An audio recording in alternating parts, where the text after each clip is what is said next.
વડોદરા તાલુકાના દશરથ ગામે ભરત એસ્ટેટના ગોડાઉનમાં ભીષણ આગ લાગી. ગ્રામજનોએ પાણીનો મારો ચલાવી આગ પર કાબુ મેળવ્યો. જાનહાનિ થઈ હોવાના અહેવાલ પ્રાપ્ત થયા નથી. વડોદરા તાલુકાના દશરથ ગામ ભરત એસ્ટેટના ગોડાઉનમાં આગ લાગી. સ્થિત એક ગોડાઉનમાં અચાનક આગ લાગતા અફરાતફરીનો માહોલ સર્જાયો. આગની જાણ થતાં ગામના સરપંચ, તાલુકા પંચાયતના સભ્યો, મોટી સંખ્યામાં ગ્રામજનો ઘટનાસ્થળે દોડી આવ્યા. ફાયર બ્રિગેડ સમયસર ન પહોંચતા સ્થાનિક લોકોએ પોતાની રીતે પાણીનો મારો ચલાવી આગ પર કાબુ મેળવવા પ્રયાસ કર્યા. આગ વધુ ન ફેલાય તે માટે ગ્રામજનોએ ભારે જહેમત ઉઠાવી. જો કે ફાયર બ્રિગેડના વિલંબને કારણે આગ વધુ પથરાઈ ગઈ હોવાનું સ્થાનિકોમાં ચર્ચાઈ રહ્યું છે. આગ લાગવાનું ચોક્કસ કારણ જાણવા મળ્યું નથી. ઘટનામાં થયેલા નુકસાન અંગેની વિગતો મેળવવાના પ્રયાસો ચાલુ છે. સદનસીબે કોઈ જાનહાનિ થઈ હોવાના અહેવાલ પ્રાપ્ત થયા નથી. સ્થાનિક તંત્ર દ્વારા સમગ્ર ઘટનાની તપાસ હાથ ધરવામાં આવી છે. લાકડાનું વેરહાઉસ છે, ગોડાઉન છે, ત્યાં કંટ્રોલને હમણાં વર્દી મળી હતી. તો આપ જોઈ શકો છો કે બહુ મોટા પ્રમાણમાં આગ લાગેલી છે.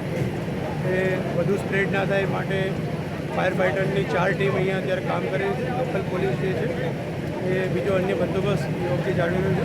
સદનસીબે હજુ સુધી કોઈ પ્રકારની જાનહાનિ નથી અને આગ નિયંત્રણમાં આવે એ માટેના પ્રયાસો આપ જોઈ શકો છો અત્યારે ચાલુ છે.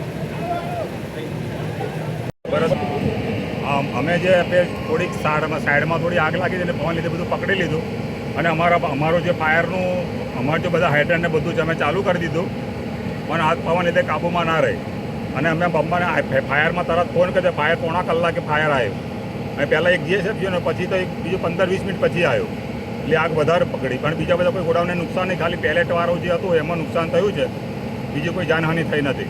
વિડીયો જર્નાલિસ્ટ મહેન્દ્ર સોલંકી સાથે સત્યા ટીવી ન્યૂઝ, વડોદરા.